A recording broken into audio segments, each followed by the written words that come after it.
Hello guys, मैं राकेश सब सभी का स्वागत करता हूँ आज की इस नए वीडियो में। दोस्तों, हम लोग पढ़ रहे हैं जो यूपी पुलिस कांस्टेबल का जो वैकेंसी है वो है 60,000।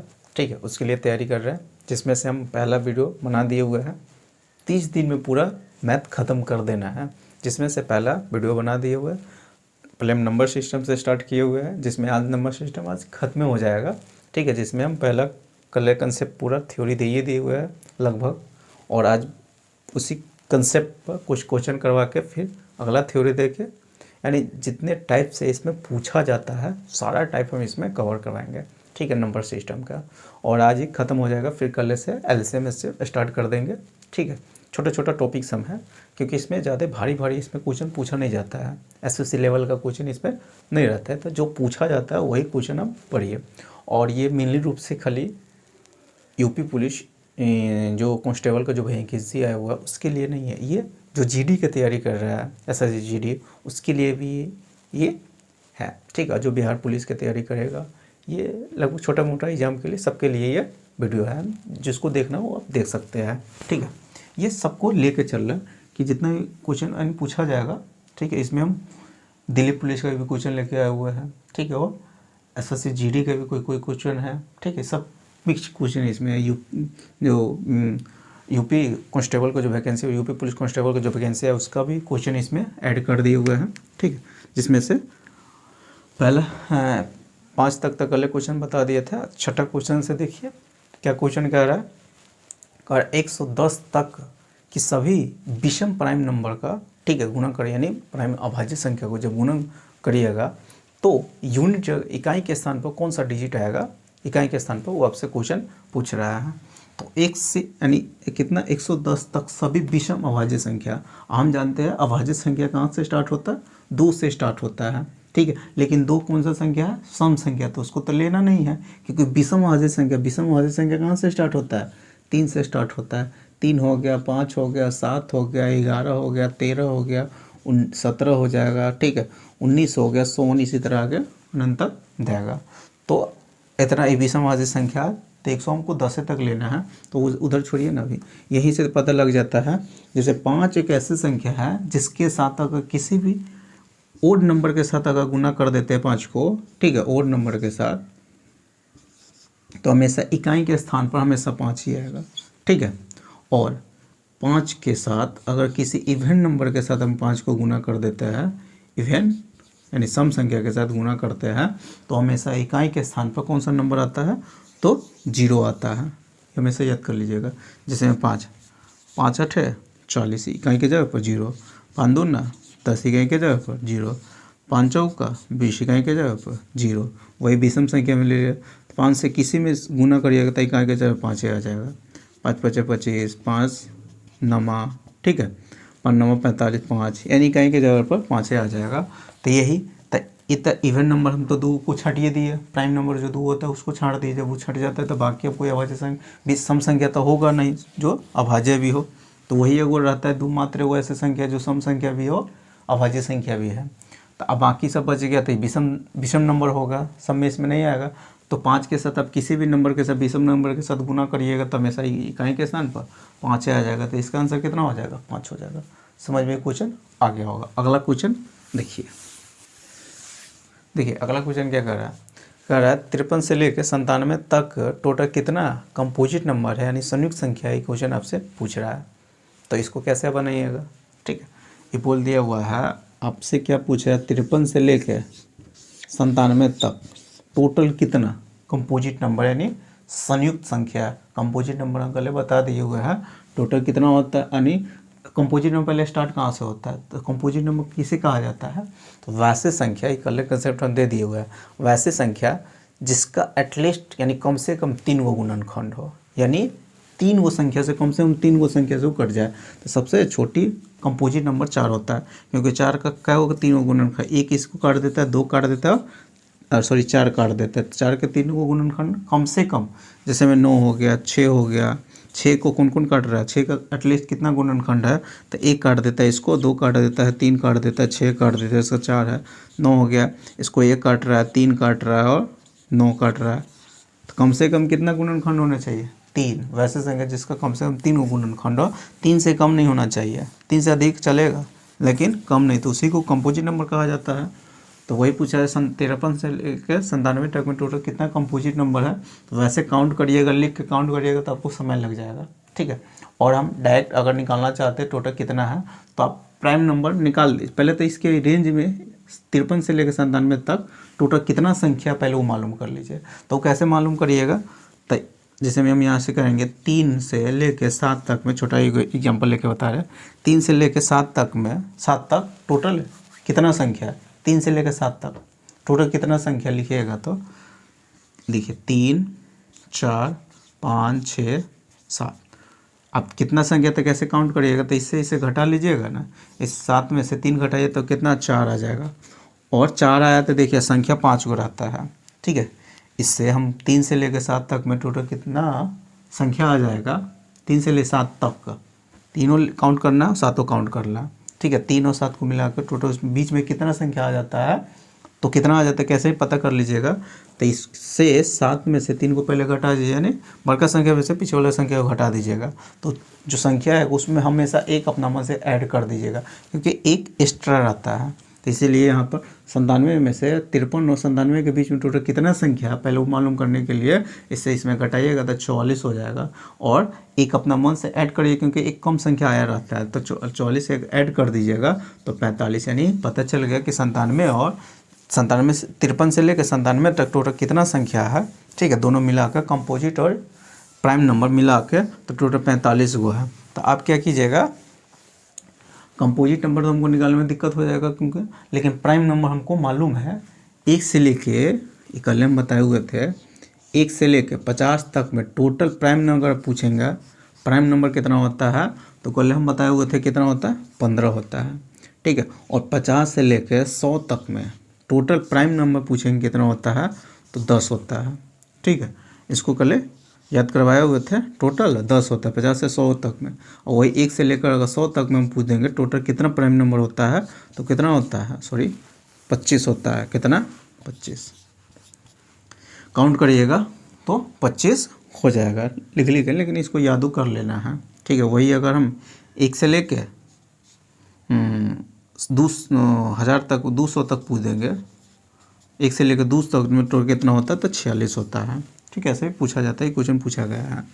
तो यहाँ से हम 50 से 100 तक में बीच में टोटल कितना कंपोजिट नंबर होता है, तो कितना होता है, सॉरी कंपोजिट प्राइम नंबर कितना होता है, तो कितना 10 होता है। कहाँ से स्टार्ट होता है, तो 53 से स्टार्ट होता है, 53 हो गया, ठीक है। 57 हो जाएगा, 100, इसी तरह लास्ट में कौन सा हो गया, तो 97 ही होता है लास्ट में composite number, sorry prime number. तो 97, तो ये ऐड कर लेना है, क्योंकि 53 97 तक में, 53 से लेकर 97 तक में टोटल कितना उसके बीच में है, तो हम कंपोजिट नंबर ही, प्राइम नंबर ही पता कर लेते हैं टोटल कितना प्राइम नंबर है। तो टोटल कितना प्राइम 10 है, तो 10 इसमें से अगर घटा देते हैं हम, तो 10 प्राइम नंबर घटाने के बाद जो संख्या बच जाता है, इधर 45 ऐसा संख्या था 45 जिसमें कुछ कंपोजिट नंबर भी था, कुछ प्राइम नंबर भी था, ठीक है। तो हम अगर हम प्राइम नंबर को घटा देंगे 10, तो बच जाएगा, जो बचेगा 35 को संख्या ऐसा है, ठीक है, जो कौन सा संख्या है, कंपोजिट, सॉरी कौन सा संख्या है, कंपोजिट नंबर है, ठीक है। कंपोजिट नंबर ही पूछा गया था, तो कंपोजिट यानी 35 को टोटल ऐसे संख्या 53 से लेकर 97 तक में कंपोजिट नंबर कितना है, तो 35 हुआ। आपका आंसर कितना हो जाएगा, 35। अगला क्वेश्चन देखिए अगला क्वेश्चन क्या कर रहा है, अगला क्वेश्चन देखिए कितना आसान दे दिया हुआ। कह रहा 3 अंक के सबसे छोटी अभाज्य संख्या और 3 अंक के सबसे बड़ी अभाज्य संख्या का योगफल कितना होगा। तो कल हम बताए हुए थे अभाज्य संख्या का टोटल अभाज्य संख्या, जैसे में 2 अंक का सबसे छोटी अभाज्य संख्या पूछेगा तो कौन होता है, तो 11 होता है। 2 अंक में सबसे बड़ी अभाज्य संख्या कौन होता है, तो 97 होता है। वही 3 अंक में पूछ देंगे, 3 अंक में एक बार और लिख देते हैं, बता देते हैं, क्योंकि इस पर क्वेश्चन डायरेक्ट एक लाइन कई क्वेश्चन आपसे पूछ लेता है, ठीक है। तो 2 अंक में सबसे छोटी अभाज्य संख्या 11 होता है, और 2 अंक में सबसे बड़ी अभाज्य संख्या 97 होता है, और 3 अंक में सबसे छोटी अभाज्य संख्या अगर पूछेगा तो 101 होता है। सबसे बड़ी 3 अंक में पूछेगा तो 997 होता है। वही 3 अंक में सबसे, सॉरी 4 अंक में, अब 4 अंक में, क्योंकि 5 अंक तक पूछा गया है, ठीक है भैया। अगला क्वेश्चन देखिएगा, और 4 अंक में अगर पूछेगा, 4 अंक में सबसे छोटी अभाज्य संख्या कौन होता है 4 अंक में, तो वो होता है 1009 होता है। 4 अंक में सबसे बड़ी अभाज्य संख्या कौन होता है, तो वो 9900 73 होता है। फिर वही अगर 5 अंक में पूछ देगा, 5 अंक में सबसे छोटी अभाज्य संख्या कौन होता है, तो 1007 होता है, यानी 10,007 होता है 5 अंक में। सबसे बड़ी अभाज्य संख्या पूछ देगा तो 99,991 होता है। 5 अंक में सबसे बड़ी अभाज्य संख्या, 5 अंक में सबसे छोटी अभाज्य संख्या, 4 अंक में सबसे बड़ी अभाज्य संख्या, 4 अंक में सबसे छोटी अभाज्य संख्या, 3 अंक में सबसे बड़ी अभाज्य संख्या, 3 अंक में सबसे छोटी अभाज्य संख्या। इसको याद कर लेना है, ठीक है। इसको हमेशा क्या याद करके रखिएगा कि इससे इतना पहले पूछा जाता था, लेकिन अभी तत्काल में ये ऐसा क्वेश्चन आ रहा है, जो क्वेश्चन अभी तत्काल में अभी दिखा रहा है कि पूछा गया है। अभी तो ये बोला कि 3 अंक में सबसे बड़ी अभाज्य संख्या और 3 अंक में सबसे छोटी अभाज्य संख्या का योग पूछ रहा था, तो सबसे बड़ी अभाज्य संख्या कितना होता है, 997 होता है, ठीक है। सबसे छोटी अभाज्य संख्या 1001 होता है, ऐड करिएगा तो कितना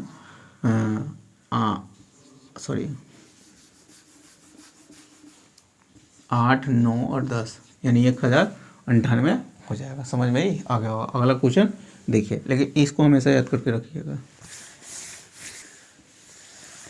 देखिए अगला क्वेश्चन क्या कर रहा है, कह रहा है निम्नलिखित में से कौन अभाज्य संख्या नहीं है, ठीक है। 4 को ऑप्शन दे दिया और 4 ऑप्शन में से पूछ रहा कौन अभाज्य संख्या नहीं है। तो इस लास्ट के तीनों ऑप्शन को छोड़िए, 1000 जो एक है, ठीक है, 1001 है, बहुत इंटरेस्टिंग नंबर है, बहुत अच्छा। बहुत सारे इस नंबर पर बहुत सारा क्वेश्चन एसएससी लेवल में पूछा जाता है, ठीक है। तो ये बहुत अच्छा नंबर है, इसको हमेशा याद करके रखिएगा, ठीक है। इस पर बहुत सारा क्वेश्चन बन जाता है। तो अभी तो फिलहाल में वैसे ही क्वेश्चन इसको बता देते हैं कि किसका किसका गुणनखंड होता है। तो 7, 11 और 13 का क्या होता है, इसका 3 गो फैक्टर होता है। 1001 का 3 गो, इसको 7 भी काट देते हैं, 11 भी काटता है और 13 भी इसको काट देता है, ठीक है। पूरा डिटेल से अगर पढ़ना होगा 1001 के लिए तो वो हम डिटेल से बाद में बता देंगे, फिलहाल में याद कर लीजिएगा, ठीक है। 21 का किसका गुणनखंड होता है, 11, 7 और 13 का। तो यही पूछा होगा कौन अभाज्य संख्या नहीं है, तो मात्र 1000 एक ही ऐसी संख्या जो अभाज्य संख्या, क्योंकि 7 से भी कट जाता है, 11 से भी कट जाता है, 13 से भी कट जाता है। इसी तीनों को जब गुना करिएगा तो 1001 आ जाता है। समझ में ही आ गया होगा। अगला क्वेश्चन देखिए, अगला क्वेश्चन क्या कर रहा है, कह रहा है निम्नलिखित में से कौन भाज्य संख्या नहीं है। भाज्य नहीं कहते हैं, अभाज्य संख्या पूछना चाह रहा है वो भाज्य यानी कंपोजिट नंबर नहीं है। तो क्या पूछना चाह रहा है आपसे, प्राइम नंबर है, ठीक है। यानी कौन निम्नलिखित में से कौन भाज्य संख्या नहीं होता है, यानी कंपोजिट प्राइम नंबर पूछ रहा है। तो 4 को ऑप्शन दे दिया हुआ, ऑप्शन को क्या क्या क्या दिया हुआ है, 100, पहला ऑप्शन है 171, दूसरा ऑप्शन है कितना 147, तीसरा ऑप्शन है 149, चौथा ऑप्शन है 247, ठीक है, 247। यही है, चारों ऑप्शन में से आपको चेक करना है। तो ये देख रहा है कि 19 से भी कट जाता है, 19 और 3, 9 सबसे कट रहा है, ठीक है। ये 19 के टेबल में आता है, 19 नमा 171 होता है, ठीक है। ये किससे कट रहा है, तो जब 19 से कट ही जा रहा था तो ये प्राइम नंबर में नहीं आएगा। हमको ये कौन भाज्य संख्या नहीं यानी प्राइम नंबर है, ये पूछना चाह रहा है, ठीक है। उल्टा पूछ दिया हुआ है, उसका अर्थ उल्टा है, ठीक है। यहाँ पर ये 7 से देखने से लग रहा है 7 से क्या हो रहा है, कट रहा है, 7 से ही कट रहा है, तो ये क्या है, प्राइम नंबर नहीं होगा। इसको देखिएगा तो ये किससे कट जाता है, 13 से कट रहा है, 19 से भी कट जाएगा और 13 से भी कट जाता है, क्योंकि 19 के पहाड़ पड़िएगा तो 19 अब आ जाएगा कितना, 5, 19, 30, 57, यानी 13 मरतबे 13 गुने 19, ठीक है। 19 से 13 से भी कटता है, 19 से भी कट जाता है, तो ये भी क्या प्राइम नंबर नहीं हुआ, नहीं ये प्राइम नंबर नहीं है और नहीं है तो बच गया देखिए, तो यही क्या हो जाएगा, प्राइम नंबर हो गया। समझ में ही आ गया होगा। अगला क्वेश्चन देखिए, अगला क्वेश्चन क्या कर रहा है, कह रहा है 7 से बड़ी अभाज्य संख्या को 6 से भाग देने पर शेषफल क्या होगा। ये क्वेश्चन आपसे पूछा, 7 से बड़ी संख्या जो अभाज्य संख्या उसको हम 6 से भाग देंगे, ठीक है, तो शेषफल क्या होगा।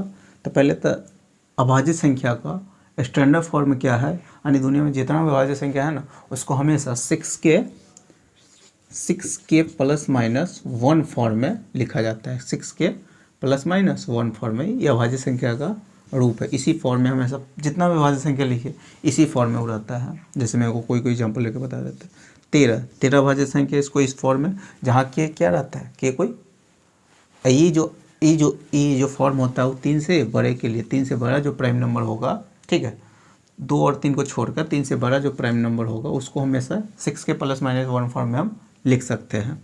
तो कैसे इसको लिख सकते हैं, तो 13 को आप लिख सकते हैं 6 दूना 12 और प्लस 1, जैसे मैं 19 को इसको 76 18 प्लस 1 17 को 17 हो गया, 17 भी अभाज्य संख्या है तो इसको लिख सकते हैं 6 76 18 माइनस 1। ठीक, यानी हमेशा जितना भी प्राइम नंबर ले लीजिएगा उसको हमेशा इसी फॉर्म में लिखा जाता है। ठीक है, तो जब इस फॉर्म में लिखा जाता है 6 के प्लस माइनस 1 फॉर्म में लिखा जाता है। ठीक है, तो यहाँ पर अगर इसमें भाग देना है 6 से, तो जब 6 से भाग देना है तो 6 का ही क्या होता है, मल्टीपल होता है, गुणक होता है। ठीक है, तो 6 से इसको तो काटिए देता है, ठीक है, जब वो कोई प्राकृतिक संख्या लीजिएगा तो काट देता है तो बच जाएगा प्लस माइनस 1 बच जाता है। ठीक है, प्लस माइनस 1 बचेगा 6, अगर प्लस 1 बच गया तो शेषफल 1 आ जाएगा। अगर माइनस अगर 1 बच जाता है, ठीक है, 6 से भाग लगाने के बाद 6 से भाग लगाइए तो या तो प्लस 1 बचेगा या माइनस 1 बच जाएगा, यही ना। अगर माइनस 1 बच रहा है या प्लस 1 बच गया तो आपका आंसर प्लस 1 हो जाता है, शेषफल कितना 1 हो जाएगा। अगर माइनस 1 बच रहा है, माइनस 1/6 आ जाता है तो कभी भी शेषफल निगेटिव में नहीं आता है। अगर निगेटिव आ जाता है तो आप क्या कीजिएगा, घटा दीजिएगा, हमेशा निगेटिव वाला को घटा देता है। तो जब घटाइएगा तो कितना आ जाएगा 5, यानी निगेटिव निचका वाला में से माइनस 1 को घटा दीजिएगा तो कितना आ जाता है 5। यानी जितना भी प्राइम नंबर ले लीजिएगा ना, ठीक है, हमेशा सब प्राइम नंबर में अगर 6 से भाग लगाइएगा तो शेषफल या तो 1 बचेगा या 5 बचेगा, क्योंकि 6 से भाग लगा तो शेषफल 6 से कभी ज़्यादा तो हो नहीं सकता है, या तो 6 से कम होगा तो शेषफल हमेशा 1 बचता है या 5 बचता है। इतना खाली क्योंकि इसी फॉर्म में इसमें जब 6 से भाग लगाना है तो ये तो कट ही जाना, बच जाएगा प्लस माइनस 1। तो कब प्लस में 1 आ गया तो समझिएगा शेषफल 1 हो जाता है, अगर माइनस में आ जाता है 5 हो जाएगा। ठीक है, तो यानी प्लस माइनस के कारण शेषफल या तो 1 होगा या 5 होगा। समझ में ही आ गया होगा। भाग लगाने के बाद जितने प्राइम नंबर होगा उसमें 6 से अगर भाग लगा रहा है तो शेषफल या तो कितना 1 होगा या 5 होगा। समझ में ही आ गया होगा। अगला क्वेश्चन देखिए, था ऑप्शन करना 1 5 वाला हो गया। देखिए अगला क्वेश्चन क्या कह रहा है, अगला क्वेश्चन कह रहा है 3 अभाज्य संख्या का योगफल 100 दे दिया हुआ है। ठीक है, और उनमें से कह रहा है एक संख्या दूसरी संख्या से 36 अधिक है, तो दोनों में से एक संख्या बताइए। तो सबसे पहले देखिए 3 अभाज्य संख्या का योग 100 कब हो सकता है। कोई भी अभाज्य संख्या को जोड़िए, ठीक है, 2 अभाज्य संख्या को जोड़ते हैं, यानी ओड नंबर में जोड़िएगा, ओड ले लेते हैं। ओड में ओड नंबर अगर जोड़िएगा तो हमेशा कितना नंबर, वो हमेशा इवन नंबर बन जाता है। कौन सा इवन नंबर बनेगा, यानी विषम संख्या में अगर विषम संख्या को जोड़ते हैं तो हमेशा सम संख्या बन जाता है। जैसे मैं एग्जाम्पल ले लेते हैं, 5 हो गया प्लस 7 हो गया, ये ओड नंबर है, ये ओड नंबर है, तो जोड़िएगा तो कितना 12, वो सम संख्या बन जाता है। और सम संख्या के साथ देखिए क्वेश्चन, इस बहुत सारा क्वेश्चन पूछा जाता है, इसलिए एक क्वेश्चन हम डिटेल से बता देते हैं। और सम संख्या के साथ सम संख्या आ जाएगा, और फिर 3 गो संख्या दिया हुआ है, तो अगर अब फिर इवन नंबर आ गया, इवन नंबर सम संख्या के साथ हम फिर क्या करेंगे, ऑड नंबर के जोड़ेंगे, ऑड नंबर, तो हमेशा कितना आता है, तो हमेशा ऑड नंबर ही आ जाएगा। कौन सा ऑड नंबर आएगा, यानी 3 गो अगर इसमें से देख रहे हैं यहाँ पर ऑड नंबर प्लस ऑड, और फिर प्लस एगो नंबर दे दिया हुआ ऑड, ऑड प्लस इवन बनेगा, फिर इवन में ऑड जोड़िएगा तो हमेशा ऑड बन जाएगा, ऑड नंबर बनेगा। और वहाँ दे दिया हुआ 3 अभाज्य संख्या का योगफल कितना है। ठीक है, देखिए 2 एक ऐसी संख्या जो सम संख्या, बाकी 2 के अलावा जितना भी प्राइम नंबर लीजिए सबके सब विषम संख्या ही रहेगा। ठीक है, 2 ही एकमात्र संख्या है जो सम संख्या है, न कि 2 के अलावा आप जितना भी नंबर लीजिएगा ना, जितना भी प्राइम नंबर लीजिए उस सबके सब विषम संख्या होगा। तो जब विषम संख्या है तो सबको सब अगर 2 को हम छोड़ देते हैं, बाकी 3 गो के कोई विषम संख्या लेते हैं तो उसका जब 3 गो विषम संख्या ले लेते हैं तो उसका योग तक कितना विषम संख्या ही आना चाहिए, लेकिन वहाँ पर 100 आया हुआ है।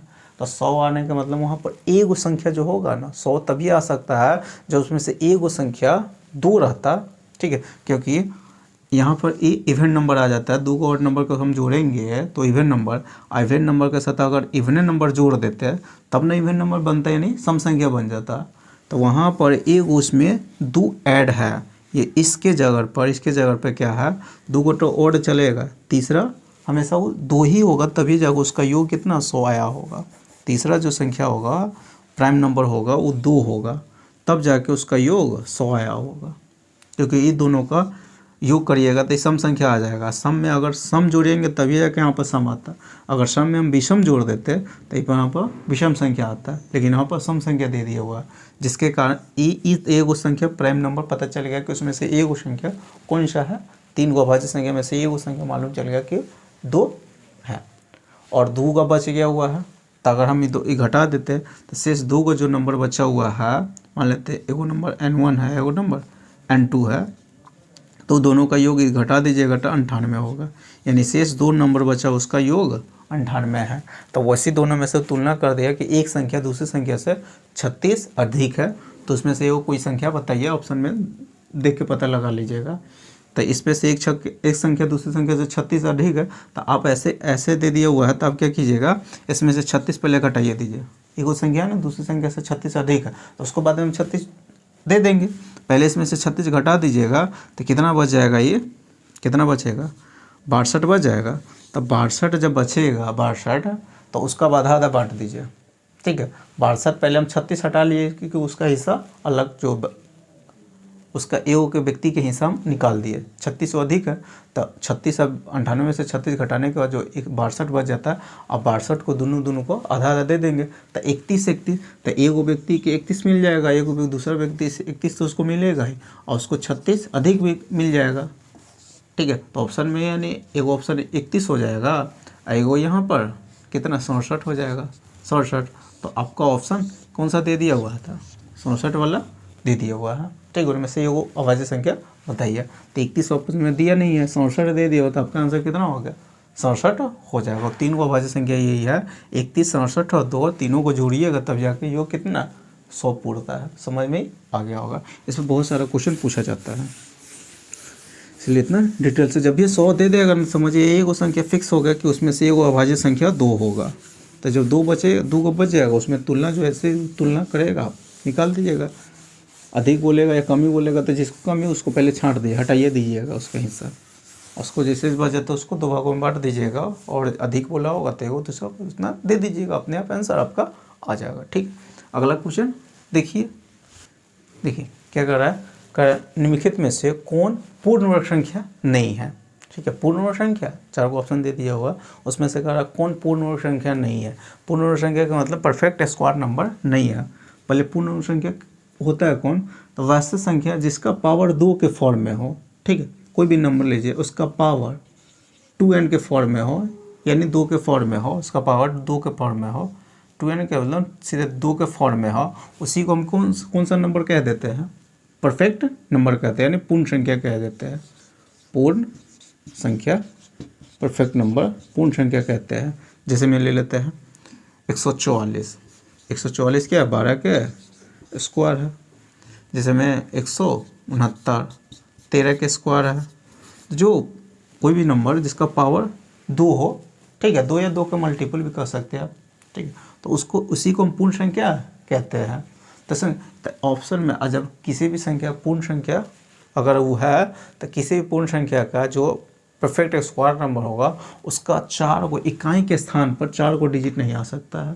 कौन कौन, तो एगो 2 हो जाता है, एगो 3 हो गया, एगो 7 हो गए, एगो 8 हो गए, 4 गो, ठीक है। अगर कोई संख्या का स्क्वायर हम कर रहे हैं तो उसका यूनिट डिजिट ना 2 हो सकता है, ना 3 हो सकता है, ना 7 हो सकता है, ना 8 हो सकता है। तो इस 4 को याद कर लीजिएगा कि ना 2 होता है किसी भी संख्या परफेक्ट नंबर का, परफेक्ट यानी पूर्ण वर्ग संख्या का इकाई के स्थान पर इकाई अंक ना 2 हो सकता है, ना 3 हो सकता है, ना 7 हो सकता है, ना 8 हो सकता है। तो ऑप्शन आपका दे दिया हुआ था पहले ही ऑप्शन 3 शुरू में दे, लास्ट में दे दिया इकाई के जगह पर 3, तो वही ऑप्शन आपका क्या हो जाएगा, छठा जाएगा। पहले ही ऑप्शन आपका छठा जाएगा। पूछ दिया था कौन पूर्ण वर्ग संख्या नहीं होगा, बाकी सब तो पूर्ण वर्ग संख्या होगा, 3 वाला नहीं होगा, ठीक है। अगला क्वेश्चन देखिए अगला क्वेश्चन क्या कर रहा है।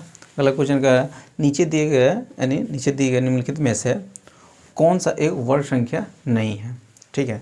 नीचे जो ऑप्शन 4 ऑप्शन दे दिया हुआ उसमें से कौन सा वर्ग संख्या नहीं है, ठीक है। और देखिए सबके लास्ट में 25 आ रहा है, सबके लास्ट में क्या है 25 आ रहा है, चारों को ऑप्शन दे दिए, सबके लास्ट में 25 है, तो 25 वाला टर्म वाले वो कंसेप्ट हम सिखा देते हैं। किसी भी संख्या का स्क्वायर जब करिएगा, इकाई की जगह 5 रहता है, जिसमें 25 ले लिए, 25 का स्क्वायर या 35 का स्क्वायर या 65 का स्क्वायर या 75 का स्क्वायर निकालिए, 75 है, 75 का स्क्वायर निकालिएगा, तो हमेशा जो 5 के हमेशा स्क्वायर करिएगा तो लास्ट में 25 लिखिएगा, और जो ई डिजिट जो 5 के अलावा जो डिजिट रहता है उसको हमेशा अगला डिजिट से क्या कीजिएगा, उसके जस्ट आगे वाला डिजिट से उसमें गुना कर दीजिएगा। 2 है, 2 के जस्ट आगे वाला संख्या कौन होता है, 3 होता है, तो 2 से 3 में गुना करिएगा तो 6 हो, यानी इसका आंसर कितना हो जाएगा, यानी इससे एक बढ़ा के उसी संख्या में गुना कर देते। 3 है तो 3 के जस्ट आगे संख्या 4 होता है, तो 4 3 चौका 12, 12 सौ कितना 5 के, तो 25 लास्ट में हमेशा देना ही है। और यहाँ पर 65 है, तो 6 7 से बड़ा है वो संख्या, 6 से बड़ा संख्या कौन होता है, 7 होता है, तो 6 से 7 में गुना करिएगा तो 7 6 42 और 25 हो जाएगा, 25 हमेशा आ जाएगा। 7 है, 7 से बड़ा संख्या कितना होता है, 8 होता है, तो 7 8 है, अगले का संख्या गुना करना, 7 8 56, लास्ट में 25 आ जाएगा, यानी इस संख्या क्या है, स्क्वायर सम है। तो स्क्वायर ऐसे आप निकाल सकते हो, वैसे संख्या जिसके लास्ट में अगर 5 होगा तो उसका स्क्वायर ऐसे ही निकाला जाता है, जिसके इकाई के स्थान पर 5 है उसका स्क्वायर ऐसे निकाला जाता है। तो इसी कंसेप्ट पर क्वेश्चन दे दिया हुआ है, ठीक है। वहाँ पर एगो 36 दे दिया, बाकी तो सब हो ही जाता है। जैसे मैं पहले ही ऑप्शन में 56 दे दिया, 5625 है, तो 5625 जरूरी आया होगा कितना, इसको हम 56 कब आ सकता है, तो 7 8 है 56, 7 8 है 56, तो किसका स्क्वायर था, ये 75 का मालूम चल जाता है, 75 का ही जस्ट पीछे वाला नंबर होता है 7 8, तो 8 को छोड़कर 7 वाला 75 का स्क्वायर होगा। तो ये किसी न किसी का, यानी 2 लगातार गुण, 2 संख्या गुणनफल है ही, अगर है तो ये परफेक्ट स्क्वायर नंबर ही है। जैसे मैं 72 रहता, 72 8 9 72, तो भी परफेक्ट स्क्वायर नंबर है। 36 है तो वो नहीं हो सकता, जैसे अब 90 है, 9 गुने 10 करिएगा तो 9 दाही के 90 हो जाता है, तो वो भी परफेक्ट नंबर है। लेकिन वही 3625 दे दिया हुआ है, 3625, तो 36 है, कोई भी 2 संख्या लगातार 2 संख्या का गुणनफल नहीं होता है। तो जब नहीं होता है तो ये 36 क्या 6 गुने 6, और वहाँ पर आना चाहिए लगातार 2 नंबर का गुणनफल, लगातार 2, तो वो नहीं आ रहा, तो आपका आंसर यही हो जाएगा, यही परफेक्ट स्क्वायर नंबर ही नहीं है। समझ में आ गया होगा। अगला क्वेश्चन देखिए, अगला क्वेश्चन क्या कह रहा है, अगला क्वेश्चन कह रहा है 13 से विभाजित होने वाली सबसे छोटी संख्या को 16 से विभाजित किया जाता है तो सक्सेसफुल क्या होगा, ये क्वेश्चन आपसे पूछ रहा है। यानी 13 से विभाजित होने वाली सबसे छोटी संख्या कौन है 3 अंक में, तो कौन सा है, तो 104 होता है, जो 13 से ही कट जाता है, 13 8 104 होता है। तो ये 13 से कट सबसे छोटी संख्या यही है, सबसे छोटी संख्या 3 अंक में, छोटी बोला हुआ था, इससे पीछे जाइएगा तो कम आ जाता है। तो 3 अंक में सबसे छोटी आवाज़, सबसे छोटी संख्या 104 है। अब इसको हमको 16 से भाग लगाना था, ठीक है। तो सक्सेसफुल क्या आएगा, क्वेश्चन आपसे इतना हल्का क्वेश्चन पूछ देता है, यानी इसमें कोई भारी क्वेश्चन नहीं पूछा जाता है, हल्का हल्का क्वेश्चन, इससे में छोटा छोटा एग्जाम सब में इसमें कोई भारी क्वेश्चन नहीं आता है। तो 16 से जब भाग लगाइए तो 16 16 थे 55 सोचक 96 हो जाता है, 96 से इस कितना बच जाएगा, तो 96 4 4 8, यानी सक्सेसफुल कितना हो जाएगा 8 हो जाएगा। समझ में आ गया होगा। अगला क्वेश्चन देखिए, अगला क्वेश्चन क्या कर रहा है, अगला क्वेश्चन कह रहा है 5 अंक के सबसे बड़ी अभाज्य 5 अंक के सबसे बड़ी संख्या और 4 अंक के सबसे छोटी संख्या के बीच का अंतर आपसे पूछ रहा है। तो 5 अंक के सबसे बड़ी संख्या लिखिएगा तो कौन सा होता है, एकदम हल्का हल्का क्वेश्चन पूछा जाता है, ठीक है। 5 अंक के सबसे बड़ी संख्या और 4 अंक के सबसे छोटी संख्या कौन है, तो 1000 है, इसका अंतर करना था, तो वही 98,999, ये आपका क्या हो जाएगा, आंसर हो गया। एक लाइन का सवाल था, समझ में आ गया होगा। अब थोड़ा सा आगे के कंसेप्ट बताते हैं। अब इसी कंसेप्ट बहुत सारे क्वेश्चन करवाएंगे। इतना अभाज्य प्राइम नंबर के लिए बता दिया हुआ। अब देखिए थोड़ा सा कुछ कंसेप्ट बता देते हैं। जिसमें कोई नंबर को, ठीक, कोई सा नंबर, पहले कोई नंबर ले लेते हैं 15 को, ठीक है, 4 से हम भाग लगा रहे हैं, 4 से क्या करें, भाग लगा रहे हैं। तो यहाँ पर क्या मतलब है, 4 तिहाई 12, यहाँ पर शेष कितना बच रहा है 4 तिहाई, ठीक है। शेष कितना 3 बच रहा है, शेष यहाँ पर कितना बच रहा है 3 बच रहा है। तो जिससे हम भाग लगाते हैं, जैसे हम कोई और से भाग लगाते हैं ना, तो 3 यहाँ पे 3 उस समझ में थोड़ा सा कम आएगा। यहाँ पर ले लेते हैं 6, 6 दूना 12, 6 दूना 12, ठीक है। यहाँ पर शेष कितना 3 बच रहा है। अब देखिए तो इसको क्या कहा जाता है, इसको क्या कहा जाता है, इसको क्या कहा जाता है, इसको क्या कहा जाता है, ठीक है। इसको क्या कहा जाता है, तो जिससे हम भाग लगाते हैं, जिससे भाग लगाते हैं उसको डिवाइड एंड डिवीजन कहते हैं, यानी डिवाइजर कहते हैं, या हिंदी में कहिएगा तो भाजक कहते हैं उसको, भाजक, ठीक है। नहीं क्या भाजक कंसेप्ट पहले सीखिए, इस कंसेप्ट पर बहुत सारा क्वेश्चन है। भाजक जिससे हम भाग लगाते हैं उसको भाजक कहते हैं, ठीक है। डिवाइजर जिसको इंग्लिश में कहा जाता है डिवाइजर, डिवाइजर, और जिस संख्या में भाग लगाते हैं उसको हम भाज्य कहते हैं, भाज्य, ठीक है। भाज्य यानी डिविडेंड, डिविडेंड, डिविडेंड जिसको भाज्य कहा जाता है। और कुछ बच जाता है भाग लगाने के बाद, कुछ बच जाता है उसको कहा जाता है शेषफल, शेषफल, जिसको इंग्लिश में कहिएगा तो रिमाइंडर, रिमाइंडर शेषफल कहा जाता है। और इसको जी जब जय मर्तबे लगता है उसको हम भागफल कहते हैं, भागफल, इंग्लिश में कहिएगा तो कोशेंट, कोशेंट, कोशेंट यानी कोशेंट कहते हैं, भागफल कह देते हैं, इसको भागफल कहते हैं। तो जिससे हम भाग लगाते हैं उसको भाजक कहते हैं, जिस संख्या में भाग लगाते हैं उसको भाज्य कहते हैं, जय मर्तबे लगता है उसको भागफल कहते हैं, नीचे वाले को जिस कुछ बच जाता है उसको शेषफल कहते हैं। तो जैसे 15 को हम लिखना चाहते हैं, 15 कैसे आया होगा, तो 15 आता है, 15 कब आता है, तो जब भाजक से भागफल में गुना करिएगा, 6 दूना 12, तो 6 गुने 2, जब कुछ बचा हुआ शेषफल अगर उसको जोड़ देंगे तो किसके 15 के बराबर आ जाएगा। अगर इससे इसमें गुना करेंगे 6 दूना 12 और 3 जोड़ेंगे तो अपने आप 15 के बराबर आ जाता है। तो यहाँ से फार्मूला को लिख लीजिए, इसी फार्मूला को हम ज़्यादा यूज करेंगे, ठीक है। भाज्य बराबर भाज्य, भाज्य बराबर भाजक, भाजक गुने भागफल प्लस शेष, शेषफल या शेष कहिए, ठीक है। इसी को, इसी कंसेप्ट पर सारा क्वेश्चन अभी जो हम करवाएंगे, अभी प्रैक्टिस करवाएंगे, समझ में आ गया होगा। इसको मिटा देता, अब इसी कंसेप्ट पर अगला क्वेश्चन देखिए। देखिए अगला क्वेश्चन क्या कह रहा है, क्या कह रहा है, संख्या p जो 2 से विभाज्य है, ठीक है, और संख्या q है जो 3 से विभाज्य है।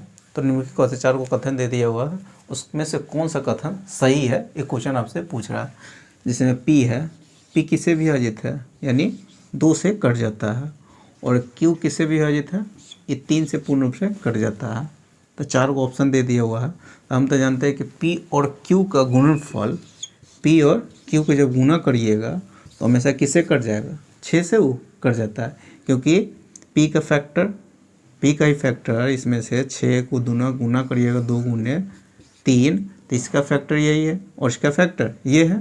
तो दोनों को अगर हम गुना कर देंगे, इस दोनों को गुना करते तो इसको भी अगर गुना करेंगे तो ये दोनों को क्या हो जाएगा, काट देगा। यानी p और q को हमेशा 6 क्या करेगा, काट देगा। पहला ही ऑप्शन आपका क्या हो जाएगा, सही हो जाएगा। क्वेश्चन कोई भारी नहीं था, दोनों को जब गुना करिएगा तभी कटेगा, यानी जोड़ेंगे तो नहीं कटेगा। जैसे p का मान हम कोई ले लेते हैं, p इसका फैक्टर था 2 का, p का मान लेते हैं 8 ले लेते हैं, q के जगह पर हम 3 है तो मान लेते हैं 9 लेते हैं, 9 ले लेते हैं, ठीक है। अगर जोड़ते या घटाते तो जोड़ते घटाते तो 6 से नहीं कटेगा, लेकिन वही अगर हम गुना कर देंगे जिसमें जोड़िएगा तो 17 आ जाएगा, जो 6 से ही नहीं करता है।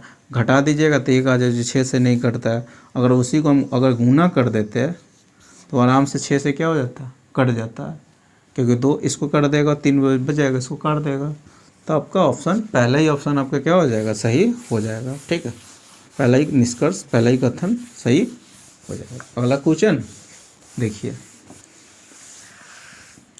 अगला क्वेश्चन क्या कह रहा है, अगला क्वेश्चन कह रहा है p एक पूर्णांक संख्या है, ठीक है, p एक क्या है, पूर्णांक संख्या।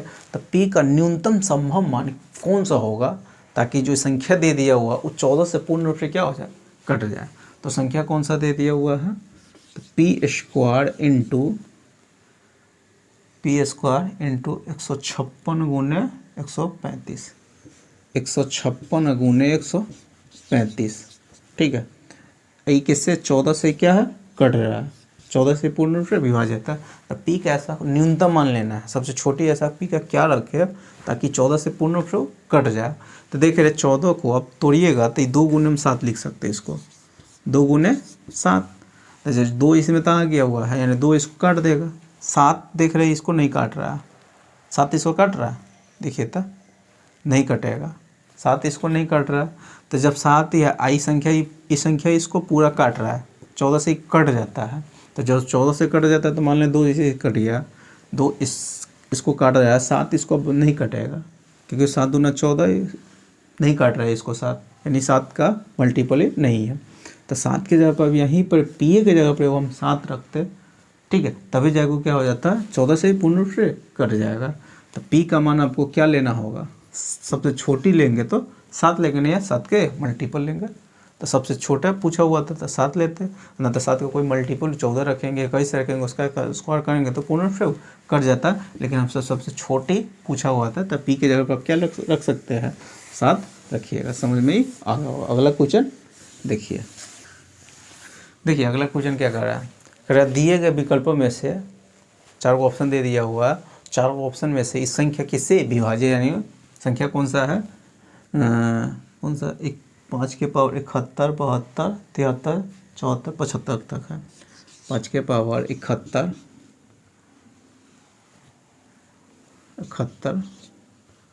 72 प्लस 73 प्लस 74 प्लस 5 के पावर 75 तक दे दिया हुआ है। तो अब इससे इस संख्या ही कह रहा है, इस संख्या निम्न 4 को ऑप्शन किससे विभाजित है। तो पहले इसको तब सजाना पड़ेगा, इसको गुणक रूप में लाना होगा। कैसे, तब 5 के पावर 71 सब में से हम कॉमन ले लेते हैं, ठीक है, 5 के पावर 71 कॉमन लेंगे तो कितना बचेगा, 1 बचेगा, 5 के पावर 2 बच जाएगा, 5 के पावर हाँ हम 71 कॉमन ले रहे हैं तो 5 के पावर 5 बचेगा, ये बच जाएगा 5, क्योंकि हम 5 के 71 कॉमन ले लिए तो 71 चला जाएगा तो 5 बच जाएगा, ये बचेगा, 5 के पावर 2 बच जाएगा तब 25 हो जाता है। 5 के पावर यहाँ पर कितना, 3 बच जाएगा, 5 के पावर यहाँ पर 3 बचेगा तो 5 के पावर 3 के मतलब 125 होता है। 5 के पावर यहाँ पर 4 बचेगा तो 625 हो जाएगा।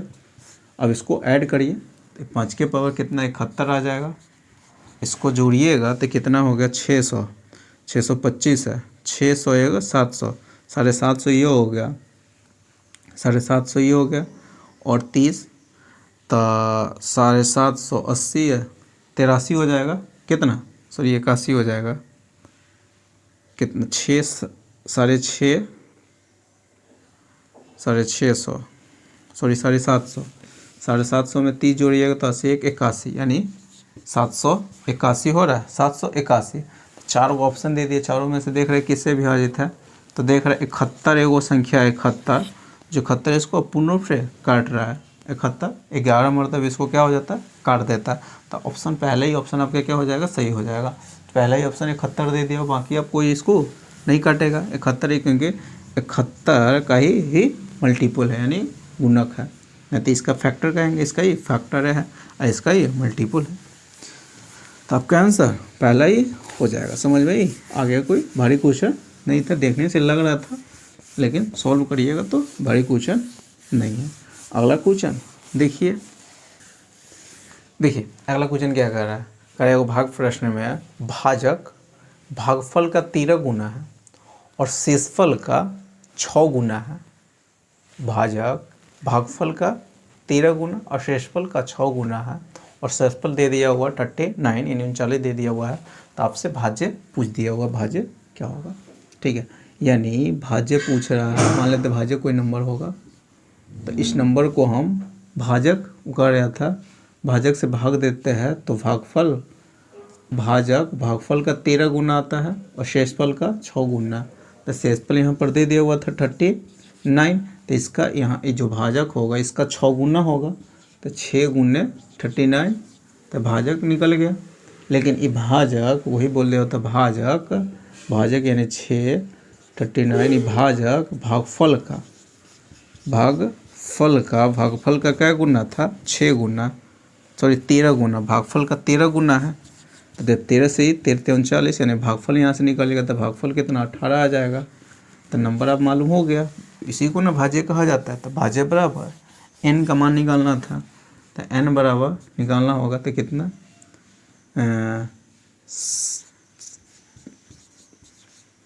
6 गुने 39, ठीक है, और गुने 18, भाज्य बराबर भाजक गुने भागफल प्लस शेष 39। तो अगर नहीं पूरा गुना नहीं करना चाहते, गुना करिएगा तो आपको समय लग जाएगा। इकाई अंक से आप निकाल लीजिए, ठीक है। यूनिट चारों ऑप्शन में चारों यूनिट अलग अलग आता है, आप इकाई अंक से ही ऑप्शन से मार सकते हैं। जैसे में 6 9 54, 4 8 चौका 32, 2 यहाँ पर 9 आ जाएगा, यहाँ पर 2 जोड़िएगा तो इकाई के जगह पर कितना 1 आ जाएगा। तो ऑप्शन कौन सा ऑप्शन में इकाई के जगह पर 1 है, ठीक है। तो यानी ऑप्शन नंबर तीसरा में इकाई के जगह पर 1 हो तो ऑप्शन नंबर 3 हो जाएगा। समझ में ही आ गया, इसको यूनिट डिजिट से मार दीजिएगा, गुना करिएगा तो समय लग जाएगा। तो ऐसे क्वेश्चन को यूनिट डिजिट भी देखा जाता है, समझ में ही आ गया होगा। अगला क्वेश्चन देखिए अगला क्वेश्चन क्या कह रहा है, कह रहा है दो संख्याओं का अंतर 1564 है, ठीक है। उसमें से बड़ी संख्या को छोटी संख्या से भाग लगाते हैं तो भागफल 6 आता है और शेषफल 19 आता है। तो छोटी संख्या आपसे पूछ दिया हुआ है, तो दो संख्याओं का अंतर कितना दे दिया हुआ है, मान ले बड़ी संख्या x है, छोटी संख्या y मान लिए। तो दो संख्या का अंतर दे दिया हुआ था कितना 1564 है। और यही बोल दिया हुआ कि बड़ी संख्या तो x माने हुए, बड़ी संख्या में जब छोटी संख्या से y से भाग लगाते हैं तो भागफल कितना 6 आ रहा था और शेषफल कितना 19 आ रहा है, शेषफल 19 आ जाता है। तो भाज्य बराबर अभी हम बताया, भाज्य बराबर x बराबर कितना 6y प्लस 19 हो जाएगा, 19 ना था 6y प्लस 19 हो जाएगा। तो ये भाज्य बराबर भाजक गुने भागफल प्लस शेष होता है। तो अब x का मान यहाँ पर हम रख देंगे, x का मान यहाँ पर रखिएगा तो 6y में से 1y घट जाएगा तो 5y और 19 इधर आके घट जाएगा, क्योंकि यहाँ पर रखिएगा 19 यहीं पर आ जाएगा प्लस 19, फिर 19 को हम इधर ले आएंगे। तो 19 को जब इसमें से 19 घटा लीजिएगा तो 1500 कितना आ जाएगा 45 आ जाएगा, 1545। तो 5 से इसको काटिएगा, 5 3 15 0 5 9 45 यानी 309। तो आपका आंसर छोटा ही संख्या पूछ दिया था, छोटी संख्या तो y माने हुए, तो आपका छोटी संख्या पूछा हुआ था, तो आपका आंसर कितना हो जाएगा 309 हो जाएगा। समझ में आ गया होगा। तो अब हम नेक्स्ट कंसेप्ट बता रहे हैं और इस कंसेप्ट से ज़्यादा क्वेश्चन पूछा जाता है, यही रहेगा, यही भाज्य बराबर। लेकिन उसमें क्या करेगा, वहाँ पर उसका फैक्टर्स है, जैसे मैं अभी क्वेश्चन कंसेप्ट दे रहे हैं उसके बाद समझाएंगे, ठीक है। देखिए अगला क्वेश्चन हम बताने से पहले आपको कुछ कंसेप्ट दे देते हैं, और क्योंकि इसी कंसेप्ट पर आगे हम क्वेश्चन हम बताने वाले हैं। सबसे पहले आप देखिए, पहले तो ये भी भाज्य वाला ही कंसेप्ट है। जैसे में यहाँ पर हम क्वेश्चन क्या ले लेते हैं, जिसको हम 44 से क्या कर भाग दे रहा है, तो भागफल सॉरी शेषफल मान लेते हैं कुछ आ जाता है, मान लेते 30 आ रहा है, कितना आ रहा है 30 आ रहा है। कोई संख्या n है जिसको 44 से भाग देते तो शेषफल कितना आता है 30 आता है, ठीक है। तो उसी संख्या के ये जो जिसे भाग दिए रहेंगे उसके फैक्टर से का भाग देंगे, फैक्टर इसका गुणनखंड जो होता है, मान लेते हैं इसका गुणनखंड 11 है। तो इसी संख्या को अगर उसके फैक्टर से भाग देते तब शेषफल कितना होगा, तो अब डायरेक्ट जो शेषफल रहेगा उसी में क्या कीजिएगा भाग लगा दीजिएगा। भाग लगाने के बाद जो शेष बच जाएगा वही आपका आंसर हो जाएगा। क्यों होता है उसके लिए कंसेप्ट बता रहे हैं। अब जब भी ऐसा क्वेश्चन पूछेगा कि कोई संख्या उसको हम 44 से भाग देते तो शेषफल इतना आता है, तो उसी संख्या को उसके फैक्टर से अगर भाग दे रहा है तो शेषफल कितना आएगा। तो आप क्या कीजिएगा, डायरेक्ट जो संख्या रहेगा शेषफल उसी में आप डायरेक्ट 11 से भाग लगा दीजिएगा, जो शेषफल आ जाएगा शेष आएगा वही आपका आंसर हो जाएगा। 11 दूना 22 आ जाएगा, 11 दूना 22, तो शेषफल कितना हो जाएगा 8 हो जाएगा। शेषफल कितना 11 दूनी 22 कट जाएगा। शेष कितना, शेष आप जानते हैं जिसे भाग लगाते हैं शेष हमेशा उससे कम होता है, हमेशा कम ही आता है, या तो जीरो पूर्ण रूप से कर देते ना तो कम आता है। आंसर कितना हो गया इसका 8 हो जाता है। हम शेषफल में क्यों भाग लगाने जाते हैं, तो पहले यहाँ पर एगो देखिए कोई संख्या इत भाज्य रहता है तो भाज्य बराबर हम भाजक कितना 44 मान लेते हैं, कोशेंट कुछ रहा होगा जिसे मैं यहाँ पर n संख्या था जिसको किससे हम 44 से भाग लगा रहे थे, ठीक है। तो कोशेंट कुछ भागफल आ रहा था तो मान लेते भागफल क्या आया होगा, के मर्तबा लगा होगा। उसके बाद शेषफल बच रहा था कितना, शेष बच जाता है 30। तो n बराबर ये हम लिख सकते हैं 44 के और प्लस 30। अब इसको हम अगर 11 से भाग देते हैं, इसी संख्या को आप क्या 11 से भाग देने जा रहा है तो 11 से यहाँ पर भी भाग दीजिएगा। तो 44 का क्या रहता है, फैक्टर रहता है, जिसके का 11 तो इसको काट देता है। तो इसी पर अब डिपेंड करता है कि 11 से इसमें अब कितना, 11 से इसमें भाग देंगे तो जिससे शेषफल आ जाता है वही आपका आंसर हो जाएगा, क्योंकि 44 का ही फैक्टर 11 रहता है तो 11 तो इसको पूर्ण रूप से काट देता है। तो यहीं पर अब इसी पर डिपेंड कर रहा है कि इसको भाग लगाने के बाद शेषफल कितना बचता है, वही आपका आंसर हो जाता है। तो इसीलिए जब भी ऐसा क्वेश्चन रहेगा तो आप किस में भाग लगा दीजिएगा, हमेशा शेषफल में क्या कीजिएगा, भाग लगा दीजिएगा, आपका आंसर आ जाएगा। समझ में ही आ गया होगा। पहला कंसेप्ट ये होगा। दूसरा कंसेप्ट इसी पर क्वेश्चन आप पूछ देगा, इसी कंसेप्ट वही पहला कंसेप्ट हो गया, इसी पर दूसरा कंसेप्ट हम बता रहे हैं। अगर यहाँ पर दे देंगे, मान लेते कोई संख्या n है, उस संख्या को हम किसे भाग दे रहे हैं, 44 से ही मान लेते 44 से भाग दे रहा है तो शेषफल 30 से बच रहा है। कितना बच रहा है 30। अब अगर उस संख्या के दोगुने को या तिगुने कर देंगे, तिगुने को 3n को, संख्या के तिगुने को हम इसी के फैक्टर या इसी से भाग लगा देंगे, 44 से भाग लगाएंगे तब शेषफल बताइए कितना हो जाएगा। ठीक है, इसी से या इसी के फैक्टर से भाग लगाएंगे, मान लेते 44 है या 11 या कुछ इसी का फैक्टर रहेंगे तो उससे भाग लगाते शेषफल बताइए क्या होगा। तो आप क्या कीजिएगा, जो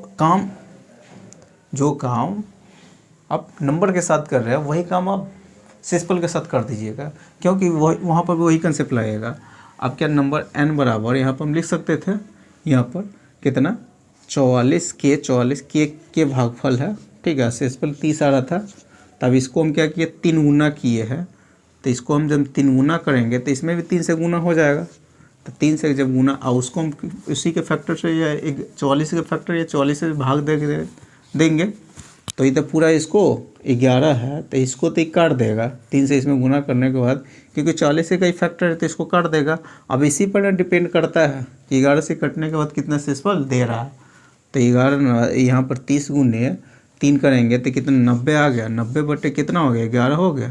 तो 11 × 8 = 88, शेषफल कितना 2 बच जाएगा। शेषफल कितना बचता है 2 बचेगा। यानी जो काम आप नंबर के साथ करिएगा वही काम आप शेषफल के साथ कर दीजिएगा। ये दूसरा टाइप हो गया, ठीक है। यही अगर यहाँ पर हम स्क्वायर दे देंगे, मान लेते हैं कोई संख्या है जिसको हम 44 से भाग दे देते तो शेषफल मान लेते 5 आ रहा, क्या आ रहा 5 आ रहा है, या मान लेते हैं कुछ हो, अभी कोई नंबर हम एग्जाम्पल लेके बता रहे हैं 8 आ जाता है, क्या आ जाता है 7 आ जाता है, 7 ले रहा है। कोई संख्या है जिसको हम 44 से भाग दे देते शेषफल कितना 7 आ रहा है। उसी संख्या के वर्ग को, उस संख्या के वर्ग को वर्ग कर देंगे, स्क्वायर को, ठीक है। 44 से भाग दे देंगे तो शेषफल कितना आएगा, उसी संख्या के वर्ग को अब 44 से भाग देंगे तो शेषफल कितना आ जाता है। तो यहाँ पर भी n बराबर वही हो जाएगा, n बराबर 44 के प्लस कितना, शेषफल कितना आ रहा था 7 है, यहाँ पर हम 7 दे दिए हुए हैं। तो n बराबर 44 के प्लस 7। अब स्क्वायर करना था तो इधर स्क्वायर करिएगा तो इधर भी स्क्वायर कर दीजिएगा।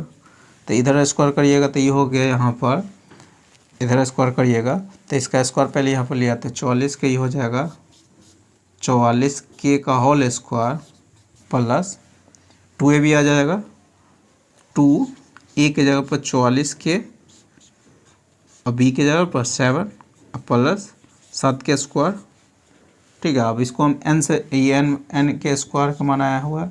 अब इसको हम 44 से 44 के फैक्टर से भाग दे, मानते 11 से भाग लगा रहे हैं, तो 11 से जब भाग लगाइएगा तो ये भी पार्ट कट जाता है, क्योंकि 44 का ही फैक्टर रहता है, और ये भी पार्ट ही कट जाता है। तो इस पर डिपेंड अब करता नहीं है, डिपेंड अब इसी पे कर रहा है। देखिए, तो जो काम आप नंबर के साथ कर रहे थे, नंबर को स्क्वायर किया था, अब यहाँ पर शेषफल का भी क्या है, स्क्वायर इसी पर डिपेंड कर रहा है। आप शेषफल जब भी निकालना होगा तो 7 के स्क्वायर में आप क्या कीजिएगा, 11 से भाग लगाने पर जो शेषफल बच जाएगा वही आपका आंसर हो जाता है। ठीक है, तो यानी 7 के स्क्वायर 49 होता है, 49 को 11 से भाग लगाइएगा। ठीक है, यानी यह 7 के स्क्वायर कितना 49 हो जाएगा, उसको 11 से जब भाग लगाइएगा, मान लेते 44 से भाग लगा रहे हैं अभी, नहीं तो 11 से 44 किसी से भाग लगाइएगा तब 44 से भी लेके जाते हैं। 44 से भाग लगा रहे हैं तो शेषफल 49 आ गया, तो कितना 49 है, जो 44 से ज़्यादा है, अगर ज़्यादा आ जाएगा तो फिर एक मरतबा लगा दीजिएगा। 44 था तो 5 शेषफल कितना 5 आ जाएगा। समझ में आ रहा है जो हम समझाना चाह रहे हैं? यानी किसी जो काम आप नंबर के साथ करिएगा वही काम आप शेषफल के साथ करके आपका आंसर आ जाएगा, कर दीजिएगा। समझ में ही आ गया होगा, कंसेप्ट खत्म हो गया। इसी 2 कंसेप्ट पर आगे क्वेश्चन सॉल्व करवा रहे हैं। ठीक है, अगला क्वेश्चन देखिए। अब देखिए अगला क्वेश्चन क्या कर रहा है कि एगो संख्या को जब किससे 405 से भाग लगाते हैं तो शेषफल 31 बचता है, तो उसी संख्या को 27 से भाग लगाएंगे तो शेषफल कितना बचेगा, ये क्वेश्चन आपसे पूछा हुआ। तो जब किससे भाग लगा रहे थे, 405 से भाग कोई नंबर था जिसको हम 405 से भाग लगा रहे थे, तो शेषफल कितना आ रहा था 31 बच रहा था। अब इसी नंबर को हम किससे भाग लगाएंगे, 27 से भाग देंगे तो शेषफल कितना बचेगा। तो अभी हम क्या बोल रहे हैं कि आप शेषफल में डायरेक्ट भाग लगा दीजिएगा। ठीक है, और वह शेषफल का भाग लगाइएगा जब चेक कर लीजिएगा इसका ही फैक्टर होना चाहिए, यानी ये इसका गुणनखंड होना चाहिए। नहीं होगा तो आप वहाँ पर मारिएगा CND, यानी हम नहीं ज्ञात कर सकते हैं, कैन नॉट बी डिटरमाइंड, हम नहीं ज्ञात कर सकते हैं। ये हमेशा इसका फैक्टर होगा तभी आप बता सकते, फैक्टर नहीं होगा तो आप नहीं बता सकते कि उसका शेषफल क्या होगा। तो ये चेक करना रहता है कि इसका, जब वो कब चेक करिएगा तो वहाँ ऑप्शन दिया रहेगा CND, तब वहाँ पर चेक करेंगे तो अपने आप समझिए कि इसी का ही फैक्टर होगा। जैसे यहाँ पर चेक करना होगा, अभी वहाँ पर ऑप्शन में CND तो नहीं दे, लेकिन हम बता रहे थे, चेक करके बता देते हैं कि 405 भाग लगाइएगा 27 से, तो ये 15 मरतबा इसको क्या हो जाता है, काट देता है। 27 में जब 15 गुना करिएगा तो काट देगा, तो ये इसका फैक्टर है। तो आप क्या कीजिए, डायरेक्ट 27 से इसमें भाग लगा दीजिएगा, तो शेषफल कितना आ जाएगा 4, शेषफल कितना 4, भाग लगाइएगा तो एक मरतबा लग जाएगा, तो शेषफल कितना बच जाता है 4, आंसर कितना हो गया 4 हो गया। अगला क्वेश्चन देखिए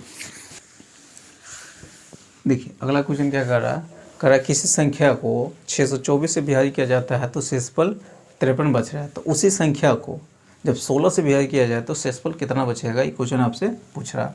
कोई संख्या रहा होगा, मान लेते संख्या n है, उसको हम 624 से भाग लगा रहे थे तो शेषफल कितना 53 बच रहा था। तो अब उसी संख्या को जब 16 से विभाजित करेंगे तो शेषफल कितना बचेगा, तो आप डायरेक्ट 53 में 16 से क्या कीजिएगा, भाग लगा दीजिएगा। 16 × 48 बचेगा कितना 5, तो आपका आंसर कितना हो गया, आंसर 5 हो गया। ये जरूरी नहीं चेक करिएगा कि इसका फैक्टर है, पूरा फैक्टर रहता ही है। जब वहाँ पर ऑप्शन दे देगा CND तब वहाँ पर आप चेक करिएगा, नहीं तो आप डायरेक्ट भाग लगा दीजिएगा, आपका आंसर आ जाएगा। समझ में ही आ गया होगा। अगला क्वेश्चन देखिए अगला क्वेश्चन क्या कह रहा है, किसी संख्या को 129 से विभाजित किया जाता है तो शेषफल कितना बच रहा है 27 बच जाता है। तो उस संख्या के 4 गुने को 86 से विभाजित किया जाता है तो शेषफल कितना बचेगा। कोई संख्या रहा होगा n, ठीक है, तो उस संख्या को किससे भाग लगा रहे थे, तो 129 से जब भाग लगा रहे थे, 129 से भाग लगा रहे थे तो शेषफल कितना 27 बच रहा था। ठीक है, अब उस संख्या के 4 गुने को 4n को कितना 86 से भाग लगाएंगे तो शेषफल कितना बचेगा, ये क्वेश्चन पूछ रहा है। देख रहे हैं यहाँ से दिखने में लग रहा है आपको ये 129 का फैक्टर नहीं है, रियल में नहीं है उसका फैक्टर, लेकिन संख्या को भी 4 गुना कर दिया हुआ है, क्योंकि इसमें 2 फॉर्म 2 है भी ना करे, इसमें 2 आ गया हुआ है, जिसके कारण ये इसका फैक्टर नहीं है। तो फैक्टर नहीं है तो 2 ऊपर गया हुआ तो संख्या के 4 गुना ना कर दिया हुआ, यहाँ तो इसके n का मान यहाँ निकालिएगा, n बराबर कितना हो जाएगा, मान लेते भागफल कुछ आया होगा तो 129 भागफल कुछ के मान लेते हैं, और शेष पर कितना 27 आ रहा था, तो n बराबर इतना हो गया। अब इस संख्या के 4 गुने को तो ये 4n हो गया, तो 4 से गुना करिएगा तो यहाँ पर अब 4 नहीं बन जाएगा, 4 गुने 129, ठीक है, 4 इंटू 129, तो यहाँ पर अब इसको थोड़ा सा और लंबा में लिख देते ताकि पूरा ही क्लियर समझ में आ जाएगा। 4n बराबर कितना है, 129 के प्लस 27 था। अब इस संख्या के 4 गुना के, तो 4 से अब इसमें गुना करिएगा, तो 4 से गुना करे तो 4 से इसमें भी ना गुना करिएगा, तो वही 4n बराबर हो जाएगा 129 के इंटू 4 और प्लस 27, 27 चौका कितना हो जाता है, 27 चौका 108 हो जाएगा, 25 चौका 6 है, 4 दूना 8, 108 हो गया। तो अब इस संख्या को किससे आप भाग लगाना था, 86 से भाग लगाना था, तो आप देखिए ना 86 इसका गुणनफल आ जाएगा, क्योंकि 2 इससे ही काट देगा, इसमें एगो 2 कट जाएगा तो 43 है, 43 को 3 गुना है, ठीक है, 2 से ही पहले काटिएगा तो कितना है, 43 आ जाएगा, और 43 से ही 3 गुना, 3 मतलब काट देगा, यानी 4 गुना जब किया था ना, 4 में वो 2 आ ना गया तो अपने आप ही इसका ही फैक्टर बन गया, वो 2 इसमें नहीं एक्स्ट्रा आ गया था, 43 था 2 एक्स्ट्रा, तो जब 4 से गुना किया तो 2 ऊपर आ ही जाता है, तो इसका ही फैक्टर या बन जाएगा। तो अब सिर्फ इस पर डिपेंड कर रहा है कि इसमें 86 से भाग देने पर शेषफल कितना आएगा, तो 86 से 108 में भाग लगाइएगा 86 से, ठीक है, तो कितना 22 आ रहा, कितना 22, तो आपका आंसर कितना हो जाएगा, 22 हो जाएगा, समझ में ही आ गया होगा। अगला क्वेश्चन देखिए,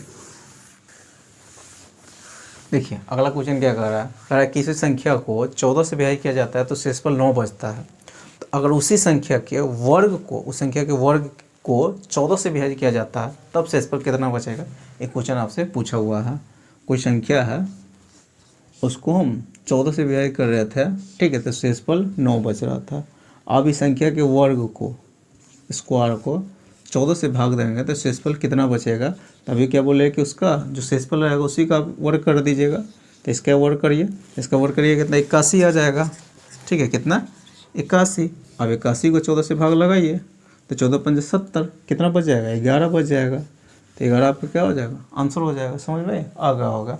अगला क्वेश्चन देखिए, अगला क्वेश्चन क्या कह रहा है किसी संख्या n को जब 13 से विभाजित किया जाता है तो शेषफल कितना बच रहा है, 11 बच रहा है। तो अगर उसी संख्या के 26 गुने 13 से विभाजित किया जाता है तो शेषफल कितना बचेगा, यानी कोई संख्या n है, उस संख्या को हम 13 से विभाजित कर रहे थे तो शेषफल कितना 11 बच रहा था। तो अब उसी संख्या के 26 गुना संख्या, उस संख्या के 26 गुना को जब 13 से विभाजित करेंगे तो शेषफल कितना बचेगा, तो आपका देखिए ना 26 गुना हो गया, तो अब इसी का 26 का ही फैक्टर है, तो 13 तो इसी यहीं पे काट देता है, तो जिसके कारण इसका शेषफल कितना बचेगा, 0 बचेगा, क्योंकि 13 इसी को यहीं 26 को 13 क्या हो जाता है, कट जाता है। यहीं से हम अगर n के मान लिखते हैं, यहाँ से n बराबर क्या लिख सकते हैं, वही n बराबर जिसे भाग लगाते हैं, 13 से भाग लगा रहे थे तो 13 भागफल मान लेते कि शेषफल 11। अब इस संख्या के 26 गुना को 26 n हो जाएगा, तो 26 n होगा तो इसमें भी 26 से गुना हो जाएगा, तो ये होगा 26, अभी इसमें गुना करिएगा तो 13 के इंटू 26 अब प्लस 11 इंटू 26, दोनों में गुना होता है।